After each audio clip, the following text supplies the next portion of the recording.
Bhagavad Gita session with Nitin Bhai as well as Sandhya ji and Pallavi ji. I'll make you the host here. So thank you, everyone.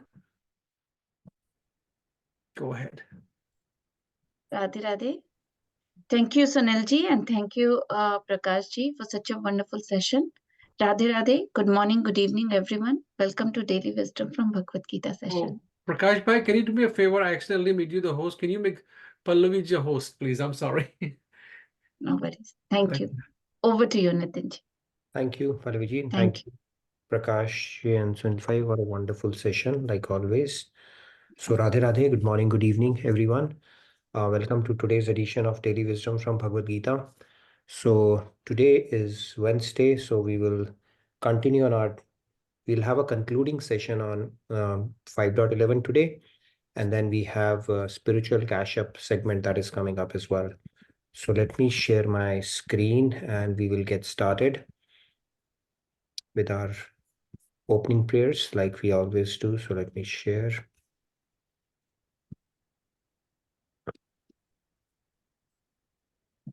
Okay, so we'll get started with our opening prayers. Gurur Brahma, Gurur Vishnu, Guru Devo Maheshwaraha, Guru Sakshat Parabrahma, Tasmai Shri Guruve Namaha. Vasudeva Sutam Devam Amsachanuramardanam Devaki Paramanandam Krishnam Vande Jagadgurum Krishnam Vande Jagadgurum. So Radhe Radhe, good morning, good evening, everyone. So let's get started. Today we directly start with the shloka because we have the spiritual cash-up segment. So we start with the shloka, do a quick recap, and then get to the next segment. So I'm going to recite it. We'll pick up 3 hands. Kayena manasa buddhya kevalairindrayairapi yogina karma kurvanti sangam tyaktvatma shuddhaye. Radhe Radhe. Shyam ji, please go ahead. Radhe Radhe. Kayen mansa buddhaya kevalerindriyerapi yogini karma kurvanti sangam tyaktvam shuddhaye. Radhe Radhe. Very nice. Thank you. Radhe Radhe. Shyamji. Sam ji, Radhe Radhe, please go. Radhe Radhe. Kayen mansa buddhya kevalayam indriye api yogina karma kurvanti sangam tyaktatma shuddhyai. Radhe Radhe. Radhe Radhe. Very nice. Thank you. Aparna ji, Radhe Radhe, please go ahead. Radhe Parnaji. Radhe Radhe. कायेन मनसा बुद्ध्या केवलैरिन्द्रियैरपि योगिनः कर्म कुर्वन्ति सङ्गं त्यक्त्वात्मशुद्धये. Thank you. so much, Radhe. Okay, we can take 2 more hands real quick. We'll freeze the number of hands. Yeah. Make it 3 to 5 today. Okay. Let's take 2 more. Pratyusha ji, Radhe Radhe, please go ahead. Radhe Radhe. कायेन मनसा बुद्ध्या केवलैरिन्द्रियैरपि योगिनः कर्म कुर्वन्ति सङ्गं त्यक्त्वात्मशुद्धये. Very nice. Thank Radhe you. Radhe. Radhe Radhe. Sairam ji, Radhe Radhe, please go ahead. Radhe Radhe.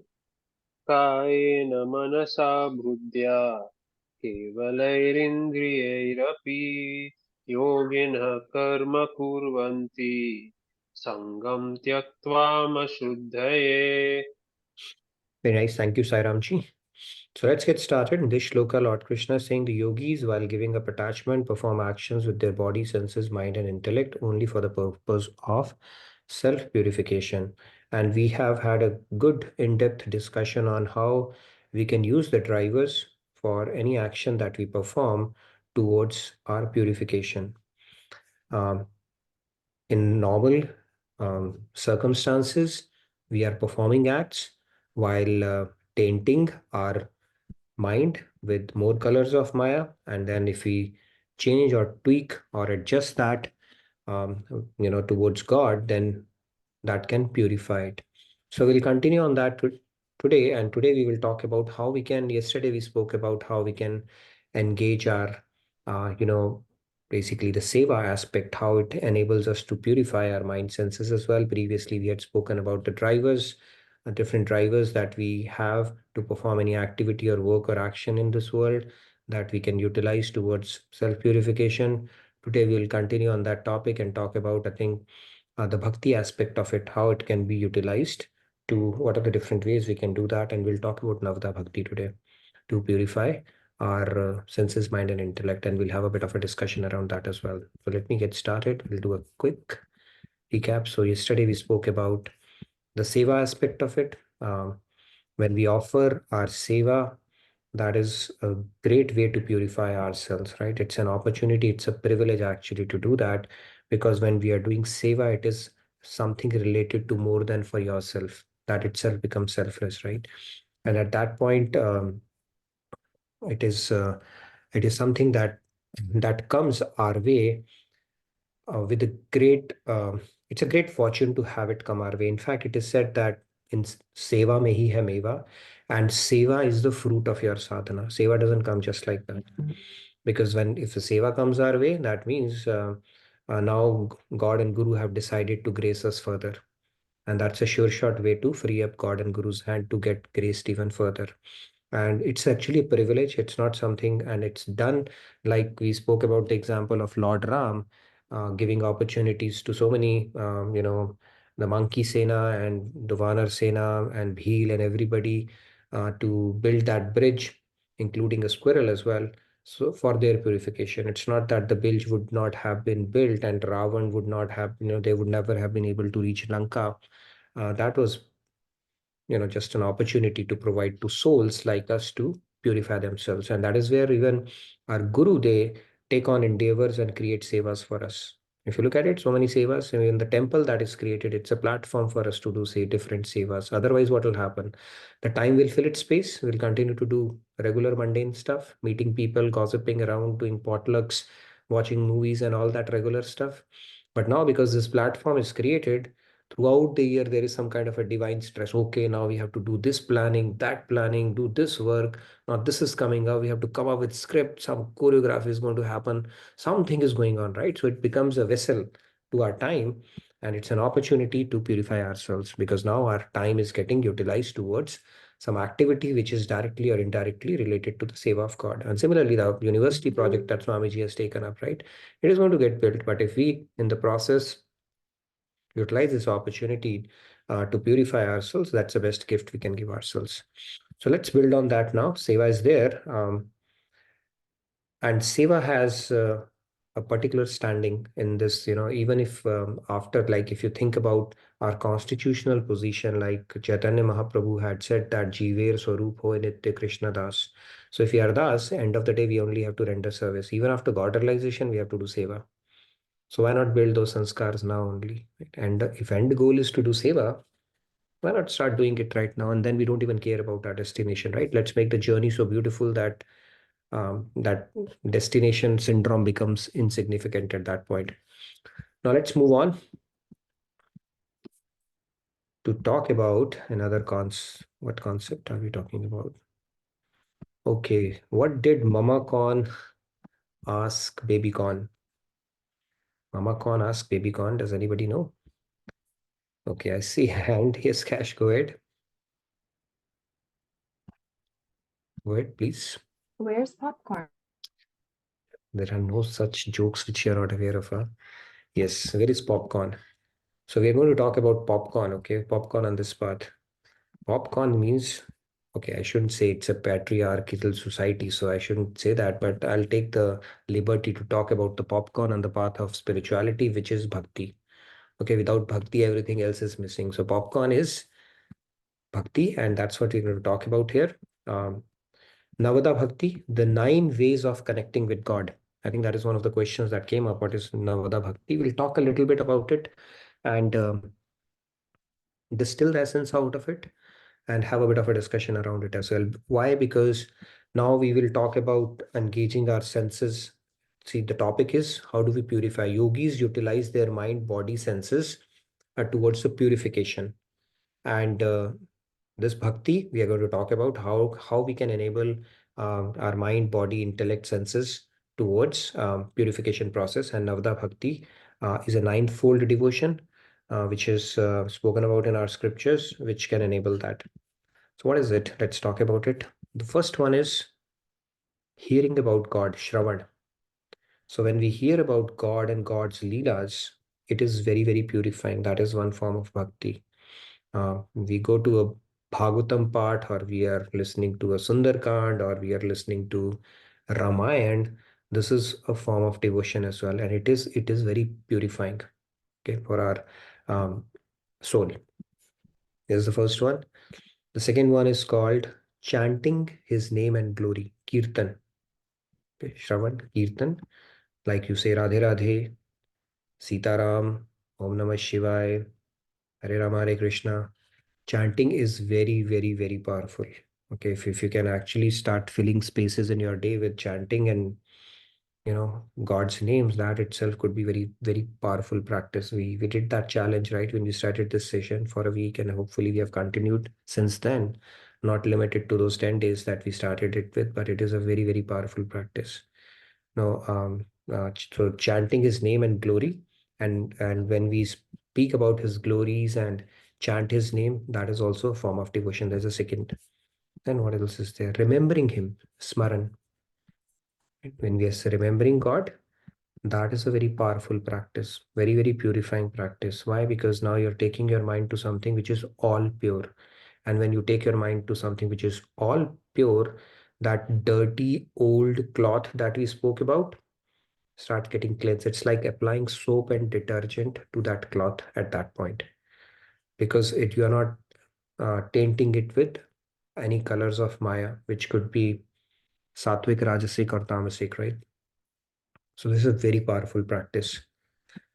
Otherwise, see, when we talk about kirtan and when we engage in kirtan, just think of it. If the impact it can have, it is a very, very powerful practice. Why? Because now, if you are, let's say, you are in a when you take your senses, engage your senses. Now, when something is being sung and being recited, your mind has to focus on what body is singing and what is hearing and playing the musical sound. So it does not get distracted so easily. If you're doing an ekant sadhana, somebody knocks at the doorbell and rings the bell, or the child makes a noise or drops something, your mind will immediately get distracted. But when you are doing kirtan, you can block out all that noise. And in fact, kirtan is also called the Yuga Dharma in Kali Yuga. It's called a Yuga Dharma. Now, if on the contrary, let's say this is how our senses are wired, right? If you are in a drinking bar, let's say you are in a pub or somewhere like in a drinking bar, you'll see that so many things will tempt you away and it will distract you. The vibe of the place matters as well. So if you go to those kind of places, the vibe will be completely different. And that is why when you go to holy places, or even if you're sitting in a very, in a temple or in a gurdwara or somewhere, the vibes actually play a role in conditioning our senses and mind at that point in time as well, right? And our mind has more tendency to get distracted from sadhana if we do it in a surrounding which is not supportive. But if we sit in our room with our hands playing a kartal and the table or dholak, we're making those sounds, you're engaging your senses in that as well, and you're singing the kirtan loudly, then it's much easier for our mind to focus on Lord, or to focus on what is being sung or recited as well. So it becomes a helping aid at that point. Senses are engaged just to help the mind. Engaging mind in devotion is the ultimate goal. Now, senses are just assistants. They are a helping aid. But it definitely helps when you do that. Our mind can easily go there, right? For example, if your mind is not there, senses are useless. For example, if let's say something is being spoken about, like a lot of people, they can fall asleep in lecture as well. I mean, I'm one of those as well. Then you will miss out everything. Why? Because your mind was had gone to rest. So senses, your ears were listening, but mind was not engaged. So the whole purpose of engaging senses is to engage the mind. And when we can block out the noise, when we are reciting, when you do chanting, I see even while you start meditating, when you start with a bit of a chanting or a meditation, with reciting, your mind starts cooperating a lot. So that is the uh, uh, what you call that, the power of engaging our senses meaningfully. And that is where kirtan becomes very, very important practice as well. Kirtan, Shravan, when you are engaging your ears, you are engaging your tongue, you are engaging your hands, making the sound and all that stuff is a very powerful means. And when you go to Kirtan, especially if you get that ras, you know that it's easy to take your mind to God in that kind of a congregation. Remembering is the key, the third one, very, very important. Then you have Charan Sevan or Pada Sevan, that they call it, serving his lotus feet, right? You see the Lakshmi. So if you serve his lotus feet, even at the deity at home or at the temple, or a Manasi Bhakti you're doing, you're just, doing all the Charan Sevan and putting flowers and washing the feet in a bowl and all that stuff. That also is a way of um, doing your bhakti. It's a very powerful means as well, doing the Charan Sevan. In fact, in Ramayana, it is said that this cave guy, Kevat, he figured out a way to hold both the charan of Lord Ram. And at that point, Lord Ram was smiling because Sita and Lakshman would fight to get the feet. And this guy tricked Lord Ram to get both the feet. So that is the significance of doing Charan Sevan of God. It is a very, very powerful practice. Okay.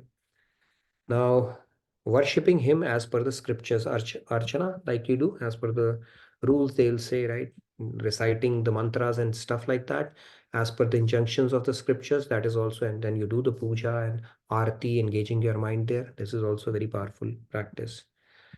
Prostrating before him, vandana, that is another, that's the sixth type of Navada Bhakti. If you lie down and, in front of God and then do his archana, that is another way. Being in servant, dasya bhav, like Hanumanji, uh, you could serve him like his eternal servant, or practice that emotion as of being his servant. That is also one of the very powerful means of building a personal relationship with God and connecting with God, or doing that bhakti is a very powerful means. In fact, in bhakti now you would talk about the different bhavs that, we talk about dasya bhav and then the sakha bhav, right? Sakha bhav here and Avdha bhakti, both bhavs are there, but not beyond. And then it goes beyond to say vatsalya bhav. Um, Shant bhav is already there. It's before the dasya bhav, and then the final, the madhurya bhav as well, right? It's not in the Navada bhakti, but you can practice the higher bhav. In fact, it is said that when you do dasya bhav, right? Dasya bhav usually comes very naturally to people, serving God as your master.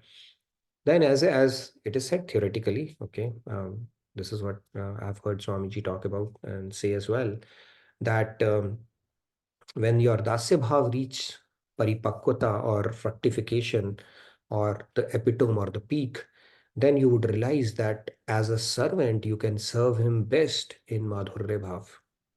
Even, dasya bhav, the parikashtha would get into that. Not to suggest that everybody has to go that way, but even the peak of that would be, you'll in the madhurya bhav, and the peak of madhurya bhav is sahchari bhav. Okay, I've heard him say that once, where now you are serving God as, helping Radha Rani. But those are deeper concepts. Nevertheless, we'll focus on Navada Bhakti now. The next one is befriending him, Sakha, like Arjun is a friend of Lord Krishna. And that is the bhav that he practiced. And then the last one is called offering oneself to him, Atma Nivedan or Atma Samarpan. That is the highest bhav. Not the highest bhav, but this is like Atma Samarpan, completely like King Bali did when Vaman Avatar happened. And he pretty much took everything that King Bali had in 2 steps And then he said, where should I put my third step? And King Bali said, put it on my head. Okay, that's all I have to offer you. So he surrendered himself, which is called Atma Nivedan, and offering yourself to God, okay, which is a complete surrender. So these 9 are there. Now you may say, do I have to practice all of these, and how do I go about that? Now, if we were to, Maharaj has actually simplified it. Okay, if you were to pick some of these bhavs, a subset of these, then what will happen? Okay, let's take off all these and say this is called Tridha Bhakti. You do Shravan, Kirtan, and Smaran. So these threefold bhakti, if you do, it is very, very powerful means, especially in the age of Kali. So you listen, you do Kirtan. Maharaj Ji has such a beautiful compositions of Leelas of Lord Krishna with gopis in different bhavs, Madhurya bhav, Vira bhav, Deen bhav, all kind of bhavs are there. So you sing those, hear those, more importantly, remember those. Okay. And you say, what is the essence of within these bhavs as well? Now, if you were to distill it further, the key thing is Smaran. Okay, this is the thing that Maharaj Ji focused on. It's a complete distillation of now. Roop Dhyan is the pran, soul of bhakti, of meditation. So if you do that without Smaran, he said it is like a deh without the soul, like it's like the body without the soul. So this is how Navada Bhakti, from Navada Bhakti to Tridha Bhakti, and to just one thing, if you have to distill it down to, that is the Smaran part of it. Just focus on remembering God, and that will do all the wonders. So it's just simplified this whole process for us. And that is why a lot of importance is given to Roop Dhyan, wherever, whichever lecture you would hear from Swamiji, even Maharaj Ji, he spent a lot of time explaining. And this is building on top of the philosophy that Chaitanya Mahaprabhu had promulgated, right? Harinam Sankirtan is what he popularized on the path of devotion. And Maharaj Ji took it a step further and said, all right, Harinam Sankirtan plus supplement it with Roop Dhyan, the Smaran or thinking about it as well. Yes, we'll not be able to perfect it to begin with, but this is a practice. He kept on repeating it throughout his discourses. So with that said, any questions on Navada Bhakti or what we have spoken about? Because we have a few minutes. I wanted to give about 30-35 minutes today for the other session to do justice to it. Any questions related to the Navada Bhakti, Tridha Bhakti, or the Smaran part of it that we spoke about, or in general, what is the significance of doing devotion to purify our senses? When we do devotion, it will automatically purify our senses. How will it purify our senses? Because the governor of your senses is mind. Mind is the boss of your senses. And when your mind starts getting purified, and your intellect is the boss of your mind, when your intellect and mind, they start getting purified, as we immerse ourselves in devotion, your senses will, your objects that your senses seek will also start getting upgraded. Okay, the senses will not seek things. You will grow out of things that are not beneficial for you at that point. That is the power of devotion or bhakti on this path, because it will cleanse our mind. Yes, Shamji, you had a question, Sandhya. Yeah. Radhe Radhe, Sandhya ji, please go ahead. No question, but a request. Like you mentioned, for like the bestest way to serve God is in Madhurya Bhav and then Sahachari Bhav, right? So can we have like detailed sessions on learning how to practice these bhavs? Request overruled. Okay. Yeah, we can do that. I think we've spoken about Madhurya Bhav and what are the different ways. Yeah, we can talk about that maybe in one of the Like sessions. focused on these specifically, like if we can learn into depth about these, that will be great. So just Sure, I'll try to collect some theory around it, so and get it. So yeah, definitely, because we have spoken about the different bhavs, and then within those bhavs, the Madhurya bhavs, the different levels of Madhurya bhavs, and different possibilities around that, right? So yeah, we can build on that and bring it up. I'm sure it'll make for a very fascinating, engaging discussion for sure. Sure. Yes, Shyamji. Yes, Ramji, Radhe Radhe, please go ahead. इसमें राधे राधे, ये जो नवता भक्ति, is there any sequence about it, any preference, any one is better than other, or anything is, or everything is there? What is Everything the you can pick. I mean, different people do it different way. Navada Bhakti, but like I said, if you were to do right, simplify this thing, you do Trida Bhakti. But within Trida Bhakti also, if you were to do that, the Smaran is the key thing. Okay, so if you were to simplify this, if you can simply remember God, when you are chanting or otherwise, that itself will give you the benefit of everything. Basically, the Smaran is the key thing. That's what Maharaj Ji kept on talking about. So if you were to pick one of these Smaran, pick that Okay, and you're done. Okay, let's simplify this whole equation itself. got it. Thank you so much. Radhe Radhe. Radhe Radhe. See, you said Radhe Radhe, you already did Kirtan with us. So, Yes, Rahulji, Rahul, Radhe go ahead. Radhe, please go ahead. Radhe Radhe. Just wanted to add one thing for the Smaran, because Maharaj and Swamiji have simplified that also for us, that we can play. I mean, they have given the liberty to play any Leela, any roop of Shri Krishna you can play, and that is how you can remember. So there is no fixed thing that you have to do. Any Leela whichever suits you. You can play cricket with him, maybe start washing clothes with him, whatever you want to do. Yeah, it depends. Yeah. Yeah, Maharaj Ji say, Are Balla Thamado. I mean, just make them hold a bat. What's a big deal, right?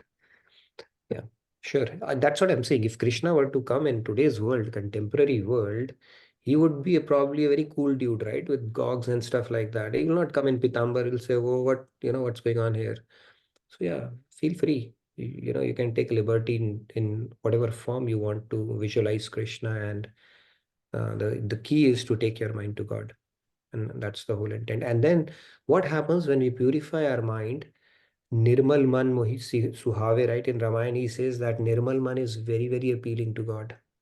And then you don't even have to do bhakti or smaran. In fact, somebody who's bhola bhala, somebody who's innocent and nirmal, or like kid like, he can manifest and show their darshan. There are tons of stories. Maybe one of the stories I can tell in conversation, right? They can he can show his swarup to them. I can quickly tell you a story. I think we have about 5-6 minutes. Let me tell you a story about Adhaiya. Have anybody heard about Adhaiya?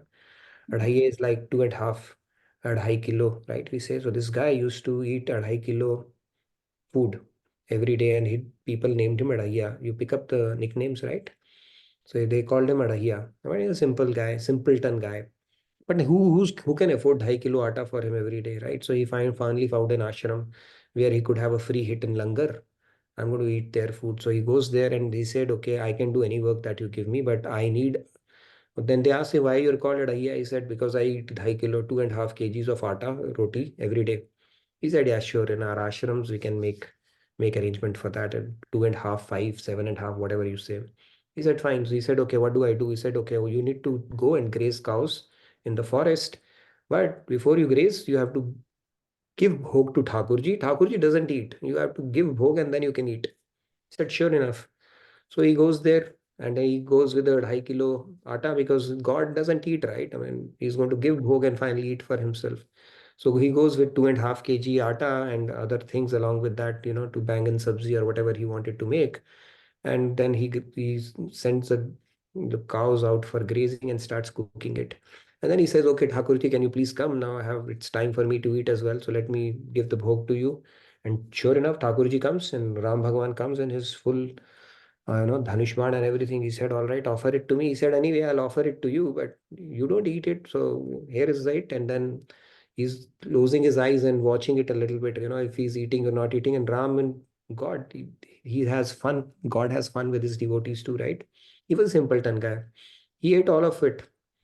So this guy was zapped. The next time he said, all right, give me 5 kgs, okay, 2.5. God came and ate.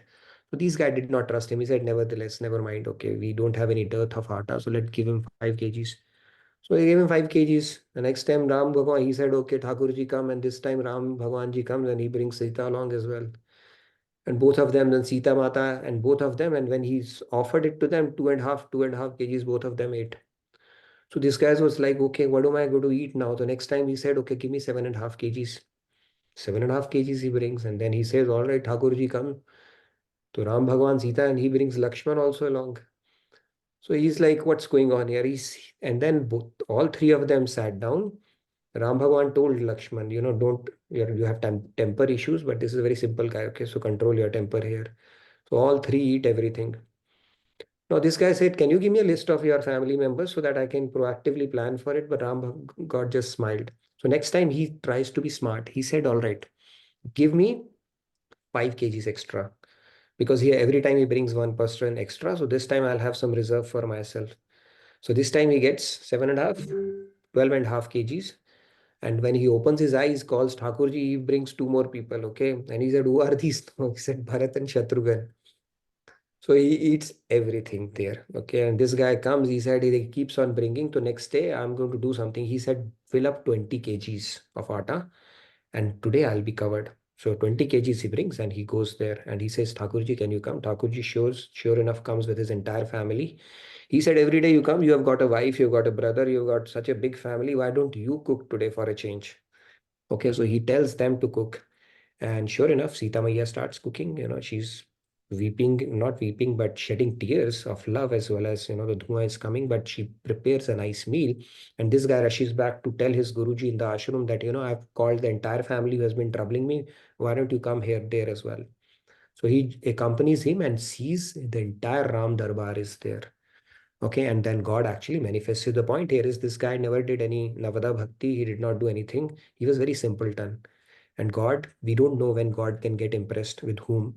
So practicing simplicity is a good policy in general.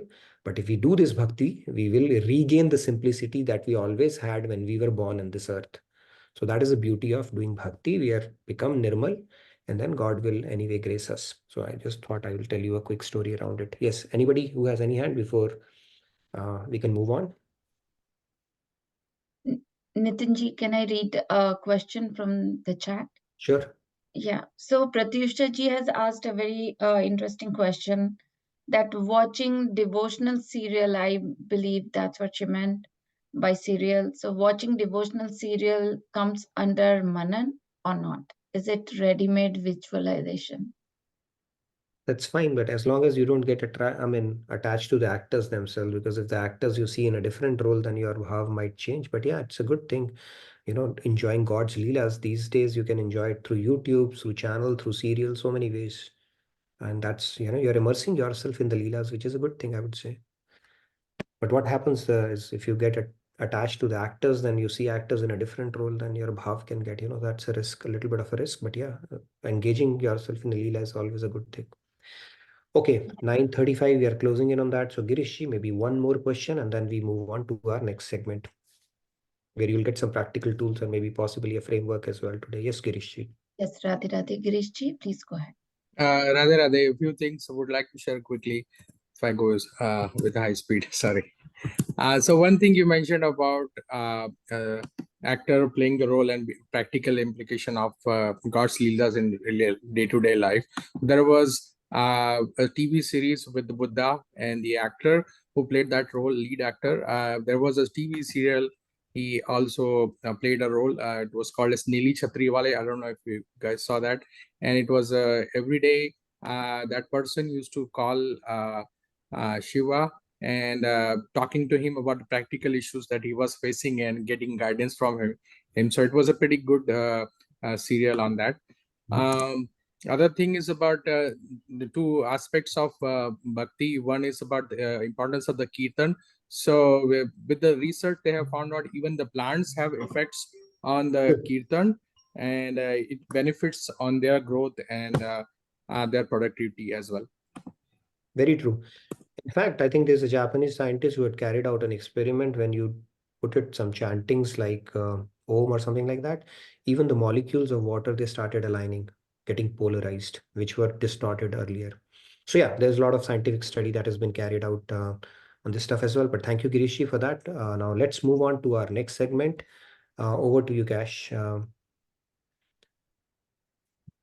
Waiting for what we are going to learn today. Let's move on. Radhe Radhe, everybody. And thanks once again for this blessed opportunity of bringing you some of Maharaji's teachings. All right, let's get to it. So a car service center asked this question: are your wheels out of alignment? And you'll know that if your car body is shaking, or your car is deviating, you're trying to go left and your car is going right, or your tires showing wear and tear, or your steering wheel is shaking when you're trying to drive. And these are all not good things. So if any of this is happening to you, come to us and we'll get your wheels in alignment. And what happens when they're aligned? The car will start functioning like it's in mint condition. So like it's performing as it should be. That's what mint condition means. Which brings us to our topic for today, alignment condition. So when you align stuff, you get back to your mint condition. And remember last time we said there's a condition. God is not whimsical. There's a condition you need to satisfy and you'll get the grace of God. And we'll build up today to what that condition is in terms of alignment. And this is all part of the new chapter, Surrender. That's your big hint. And today we start the first episode. But before we get into it, we'll recap real quick. Last time, we said Maharaji gives us a warning about concocting philosophies or distorting teachings. He says we'll come up with excuses in the line of wrongful actions, finger pointing, or inaction, which is lack of self-effort. And we direct that towards fate, where we say, my circumstances or my fate forced me to do this, or if it's in my fate, XYZ will happen. We also direct that towards time. We'll say, this happened because I'm going through a rough phase, the time in my life is not good. Or we say, the time is right, XYZ will happen. And then we can also direct it towards God if we're not careful. We'll say, nothing happens without God knowing, so he's to blame for whatever happened. Or we can say, whenever God wishes it, he'll grace me. So these are the pitfalls Maharaji warns us about. And then he also says what to do about it instead. About the wrongful action, the blame part, he says, don't try to put up a facade, don't try to hide your mistakes. Just be humble and admit to what's happened. About inaction, he says, he talks about tushti, santushti, or contentment. And he says, be content with what you have going on in your material aspects, but never be content with your spirituality. Keep doing your swadhyaya, which is the study of scriptures, dan, charity, or dhyan, meditation, which we just talked about. Then we looked at this really cool analogy. We said, if a room is temperature controlled, it's at -40. If you keep increasing the temperature, you won't see any change in the ice cube, although the heating is occurring, until we get to 0 degrees Celsius. And that's when your breakthrough happens and the ice cube starts to melt. And our takeaways from this analogy were that this heating can be mistaken for tushti. We'll feel like the heating will happen on its own. I don't need to do anything. But that's not true. It will happen only with our self-effort, and it will happen incrementally, bit by bit. And those changes we may not be able to see externally because they're happening within us. And we should keep from losing hope because our gurus have assured us that we can't tell you anything about the material desires. You may or may not get them, but if you're geared towards spirituality, it's 100% guaranteed you're going to get there. Then we talked about philosopher Harry Frankfurt's influential theory about free will. We said, first order desires are your immediate responses to decision making. Those are based out of your compulsive tendencies. But if you make it a more thoughtful response, then you'll go to your second order desires, which are desires about your first order desires. And we looked at a couple of examples. We said, instead of scratching a wound, we think about it and we go reach for an ointment instead. When you're hungry, you want something crunchy, instead of reaching for that bag of potato chips, you make a more thoughtful decision, reach for a more healthy choice. And we said, let's try to have a free will worth having by giving ourselves time to make a thoughtful decision. And then we also looked at things within our control. And we said we had these choices between first order and second order desires. And we said if we keep making those second order desires, then we can work on We can channel our self-effort in a more constructive way, which will result in the purification of mind. And if we practice our karma yoga, then we minimize the accumulation of binding karma that we're taking into our next life. Then we also talked about this combination of free will and fate, where we don't know what's in our bags of fate. We don't know what's in the bags of the people we're interacting with. So we said, best to adopt prasad buddhi there. We can never tell what's free will, what's fate. And so we looked at this whole framework and we said there are many avenues for us to practice, our spiritual growth. So today, let's get into today's stuff. Let's dissect free will a little more and see if we can find a way to more and more start going towards higher consciousness. So let's talk about what gets something to perform at an optimal level from wherever we are. So let's look at a few examples. How do you go step by step into making good decision making such that it influences your peak or optimal performance? So let's start with the premise. The body we have is the greatest instrument we'll ever own. This is true if you're pursuing material desires, and especially true if you're trying to get into spirituality. You want a good sound body for your sadhana. So let's say in this scenario, an unhealthy person wants to take charge of their health. So first thing is to start rejecting your first order desires, right? So avoid that processed food. Second order, you start choosing more healthful fruit, vegetables, whole grains. And then to take it to the next level, what would that person do? To really optimize their body, you start incorporating regular exercise into your habits. Similarly, let's look at a company. A typical company aims to be a going concern. So this phrase, when I heard it first in college accounting class, I misheard, and I thought it meant a growing concern. And I was like, why would a company want to be a growing concern? But this is just a fancy phrase to say a company wants to perform, to perpetuate. Nobody wants to just put out a product and fizzle out, right? So let's say in this scenario, there's an ailing company that wants to recover and be profitable. So what would their first order of business be? Start avoiding unnecessary costs and stop bleeding money, right? Second, they start working on increasing profits. That's a better decision. And then to really optimize, they start looking at their long-term growth strategy. So if we extend this way of thinking to spirituality, then let's say our premise is we want to use this human life for the pursuit of divine love. And in this scenario, we, the spiritual seeker, we want to maximize devotion and purification of mind. So like we said, first order desires, let's start avoiding those compulsive and automatic decisions.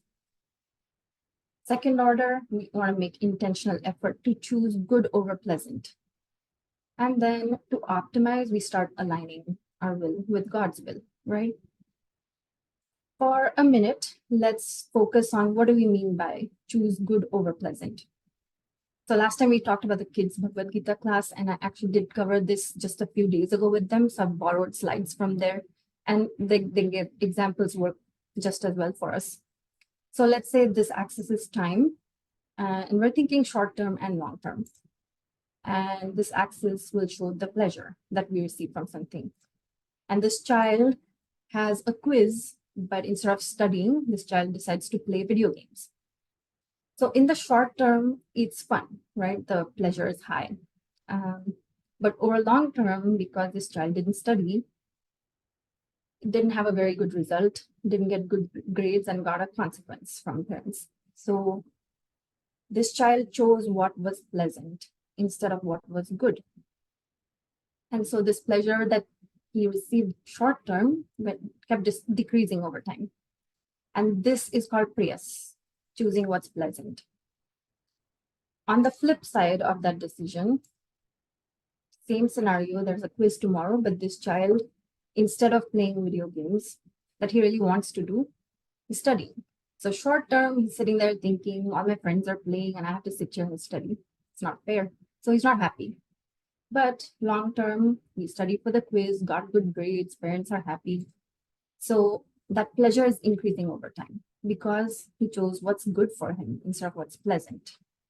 And this is called Shreyas. So Preyas comes from Priya, which is pleasant, and Shreyas comes from Shri, which is divine.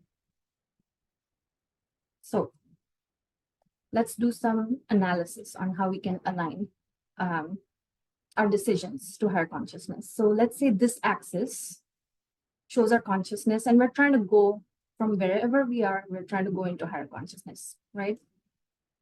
Let's plot alignment, effort, difficulty on this. So some things are easier to align with, and not all decisions are easy. So that's where the alignment can get tougher, right? So first order desires, we know what is the basis for those. They are founded on prayas, self-serving desires. They're ego-driven. Second order desires, they're based on shreyas or selfless desires, or they're geared towards God and Guru. And even higher than that, we talked about optimization, right? That's aligning to God's will. So how do we know we're doing that? Because those decisions are in line with our Guru's teachings. They're in line with divine knowledge. And this is how we can analyze the decisions we're making, right? But we just said life isn't so simple. Sometimes it's just hard to know what is God's will. And this question came to me even in direct messages, and we've talked about it before. This is when you get into that analysis paralysis area, right? And our gurus have told us that's when your insurance is the purity of intention. Sometimes you just cannot say what's in line with the guru's teachings, we don't understand what divine knowledge says, how to apply it to that situation. That's when we just make the best decision possible with pure intent for everybody involved. And throughout, like an operating system is constantly running in the background with whatever we're doing, right?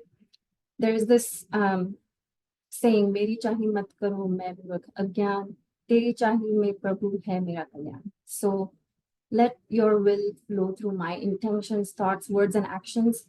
If we always have this in the back of our mind, I think that gets us to this purity of intention, and it helps us set the intention forth of aligning our will to God's will, although we don't know whether it truly is or not. And I don't think we can always know that. So let's look at a few examples. So an easy decision would be, should I watch a TV show or should I do my workout, right? So your first order desire, if you choose to sit and keep watching your TV show, that's your first order desire. If you choose to do what's not feeling very pleasant, but you know is good for you, you pick the workout, that's your second order desire. So this is a pretty easy decision to make. Something that's more complicated is perhaps, what career path should I choose? I have to move job. Should I relocate? Is that a good decision or not? And then anything that we're emotionally invested in that has long-term repercussions, possibly involves multiple people, not just yourself. Things involving children or death or marriage or divorce. Someone's on the ventilator for many months. Do you take them off? Those types of things, perhaps you can never know, right? Perhaps you don't know how to apply these. And that's where you get into this area. So this is just a visualization of how we can apply that level of thinking to the decision making. And then to take it one step further, let's try to plot it in a flowchart. And by no means is this, trying to oversimplify decision making, because life is complex. But this is just a starting point. And I'm sure this can be dissected further and, incrementally made more detailed. So let's say you have a free will choice and you've picked one of those things. So we can first ask ourselves the question, is this a prayas or it's shreyas choice that I'm making? And if it's prayas, we know it's a first order desire. And in that case, what's our long-term spiritual forecast? Unfortunately, there's going to be dark clouds with no chance of spiritual purpose. And then if you say that this is a shreyas choice, we know it's a second order choice. And then your long-term spiritual forecast is going to be sunny with bright skies and When we act upon this choice, we're making an intentional effort to level up on our high consciousness. So what if you don't know whether this is Prayas or Shreyas? Then we ask ourselves the question, does this align with Guru's teachings? Does it align with the divine knowledge that I have? If it doesn't, again, your dark clouds are in your forecast. And if it does, bright skies. And again, if you don't know, it's more complicated than that, then we don't know what's God's will. And this is when we make that decision with purity of intention. So again, this is just a starting point visualization of how we can do that step-by-step decision making. Now, surrendering to God's will. Here's the word. Okay, let's talk about a scenario. Here's a parent who's attempting to get a toddler to wear their shoes, right? And anyone who's interacted with a toddler, they call it terrible twos for a reason. Toddlers think they're independent, think they know it all, but they actually don't. So this toddler has limited capability, but is trying to assert independence by saying, I want to do my own shoes. And this parent is giving up. So the child thinks he knows what's best for himself, right? As long as a toddler continues to throw a tantrum, he's going to feel agitated, frustrated, and cannot fathom why things are not going his way. What the child doesn't understand is that his parent has his best interests at heart. And the parent sees the big picture and knows that the park is waiting for him. There are good things waiting if the child just listens. When the child aligns with the parent and gives up control, then the parent can take over and life will go very smoothly for that toddler. Does this toddler remind you of anyone? So we have limited intellect, but we think we're in the driver's seat. We think we know what's best for us. As long as we think we're in control, we keep feeling agitated, frustrated when things don't go our way. We forget that God and Guru have our best interests at heart. And God and Guru see the big picture and they know that good things are waiting for us in the divine realm. When we align and surrender to our spiritual parents and give up control, then they can take over and our life will go very smoothly. So keeping this, again, this prayer in mind, let me align my will to your will. Let's move to our applied knowledge is power.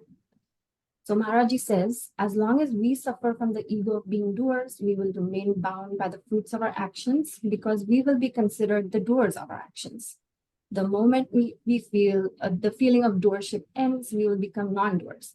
And God will personally take care of our needs and protect whatever we have for eternity.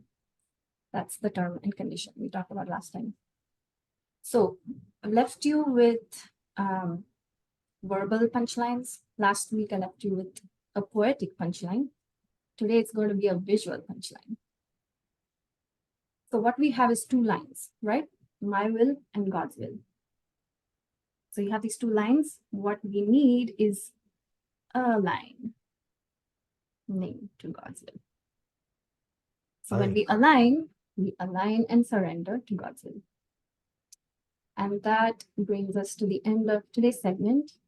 Thank you for your patience and attention. Radhe Radhe. Radhe Radhe. Thank you, Cash. Awesome. I can see some claps coming in here as well. And a lot of hearts showing up there as well. And I'm sure Shyamji will be very happy because we got promoted as a toddler, right? I've always used animal examples, which is not very encouraging, right? But beautiful presentation, drove home the point in your usual inimitable style, and the punchline was pretty good, a line, right? And that's essentially what we need to do. And the toddler example was perfect. You know, that is essentially what we are doing. We are throwing our tantrums for a while, and that while stretches across multiple lifetimes. Let's hear from our participants. Archana ji, please go ahead.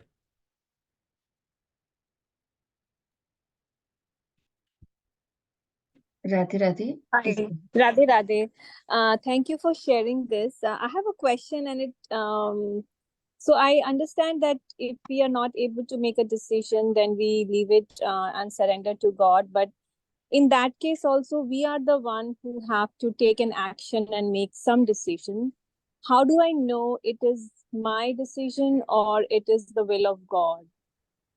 I hope I'm able to articulate my question. You want to take that question? Yeah, go ahead. Well, the decision's always ours, is what I think. Yeah. And you can correct me. Decision's always ours, right? It's what we're trying to do is make a decision that aligns with Guru's teachings or divine knowledge. For complicated decisions, there's, like I said, there's not a way for us to know whether we made a right decision or not. That's where you just want to make sure that you're not trying to hurt someone or your intentions are good. And that's kind of then God will know that you made the best decision possible within the framework of the knowledge you had at that point. Yeah, you can never be 200% sure that, your decision or whatever you did aligned with God's will or not, right? And that's where, when you are in that space, that last part of that presentation, right, the top end of it, where rather than getting into analysis paralysis, you could take a decision based on the sincerity at heart and the purity of intention behind it. Okay. That usually serves as your insurance policy in these kind of situations. Yeah, that's all. No, I understand the toddler part of it. I mean, for the toddler, it's the parents in front who can take a decision for that toddler, and then toddler is free and he's not able to do. But for us, it's either we get some indication from God that, okay, take this decision. But in many situations, both the choices seems to be good and pure, but it's difficult to still make a choice. So, I know. But I think, understand. Thank you. But it presents a very beautiful framework, at least from a decision-making standpoint, and how do we exert our free will? At least we have a systematic framework based on all the knowledge that we have understood from our scriptures and from Swamiji, Maharajji. It's a nice way of, making having some kind of a systematic, structured approach around exerting our free will. So I think that's pretty nice illustration of that. Yeah. Thank you, Archana. Yes, Sandhya? Thank you. Radhe. Radhe Radhe. Radhe Radhe. First of all, Kashti, your punchlines always bring like big smile and wah on my face, and I think for many of us. And in continuation with actually what Archana ji was saying, and I had a suggestion. So in the flow chart, one element that we can add is asking our guru. If we have, we are fortunate to have an approachable guru whom we can actually connect with and communicate. In cases where we are not able to get clarity in our head by ourselves with our limited intellect, we could actually approach our guru. And in fact, also try to ask God in the sense, strengthen the sadhana and try to communicate I mean, that's just theoretical from me right now, but I feel that that's something we can strive for. So just wanted to add this. And one question actually, that was regarding prayers and shreyas. They could be, can there be situations where it could be both prayers and shreyas, like as per our perceived intellect? It could be pleasurable right now, as well as it could, we might envisage that it will be good for us in future. I'll sleep on that one. I'll think about that one. Yes, Rahul, and then we'll take Shri Ramya. Yes, Radhe Radhe, Rahul ji. Please go ahead. Girish ji is saying pure genius. Yeah, it's close to that for sure. Yes, Rahul, go ahead. We are waiting for the punchline as well. Like we get the punchline, we're waiting for your as well. Can't hear you, Rahul ji. Okay. Yeah. Yes. Radhe. Yeah. Radhe Radhe. Yeah, I just wanted to say Radhe Radhe Govind Radhe.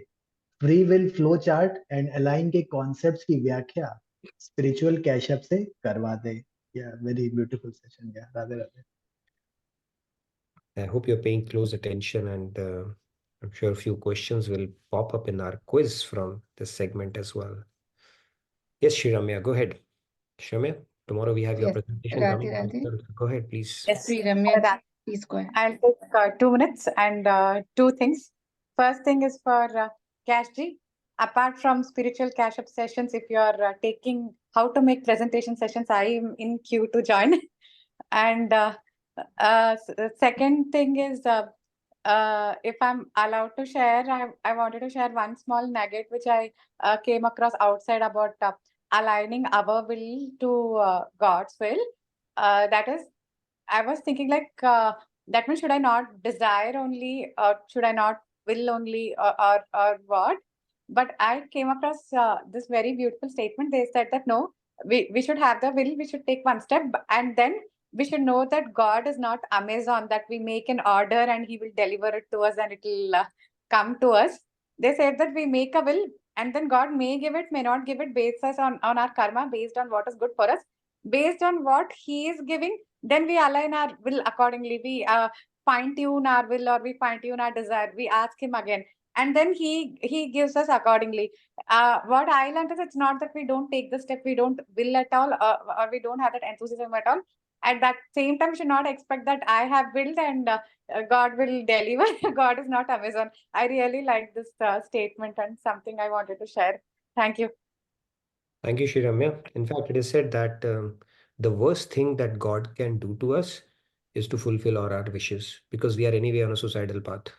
So He does not. So if He doesn't, it's like, okay, wait, this is not something that you need, or not the right time, or I know what is better for you. So all three things, options are on the table when we make a demand to God. And like you said, He's not Amazon, and He's not even a cosmic bellboy that, okay, I need this now and I need that now, right? Kind of a deal. Great, but fantastic presentation, Cash. I think people, I mean, a lot of good comments are flowing in there. So a lot of good takeaways, and more Yeah. importantly, it gives us a very structured way of going about decision making and introspecting, whether it truly aligns to God's will, or how close we are to given the Shreyas Prayas concept that we have and the teachings that we have received from Maharaj and Swamiji. Yes, Pallavi.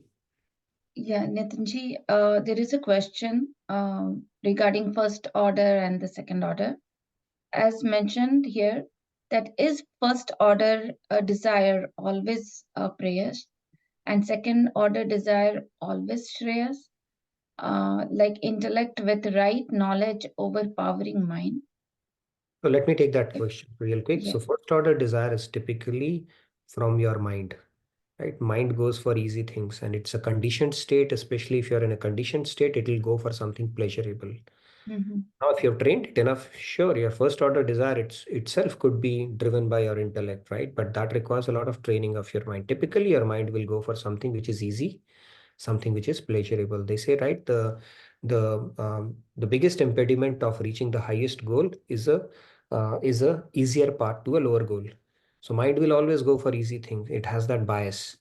But yeah, if you have conditioned it, or if you have trained it enough, then your second order desire could be your default desire to begin with. But it takes a bit of a training. Normally, your mind will lead you to something which is pleasurable or not good for you in long run. So that's how typically it goes. Thank you for this clarification. Thank you, Nitinji. There are a lot of So there is accolades for somebody, Kashji's yeah, there's presentation. somebody, Raj G. Okay, so Cash, you've gotten some compliments from Raj. But then this Raj is whoever it is, they're sending some messages. Truly, they are not Raj. If it is actually Raj, I would encourage Rajji, can you please come on screen, or at least lend your audio so that we know you are truly Raj. We know who you are. And don't utilize this platform to spread out stuff that you want to do, including feedback tracker or direct messages to us. And if you're truly Raj, I would encourage you to come on screen and maybe lend an audio bite to us as well. Let's move on, Pallaviji. Sure, thank you. Thank you, Nitinji. I just wanted to let everybody know that feedback tracker link has been posted. Please feel free to put your questions, comments, feedback, or any other questions that you have in the feedback tracker. Also, there were some questions in the chat that where will they can find the slides and the presentation. And I have shared the link for community portal.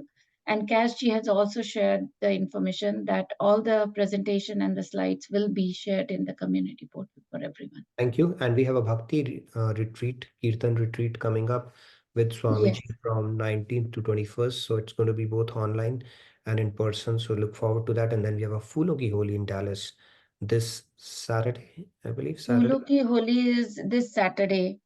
In the Fulu Ki Holi on Saturday, March 30th, 2024.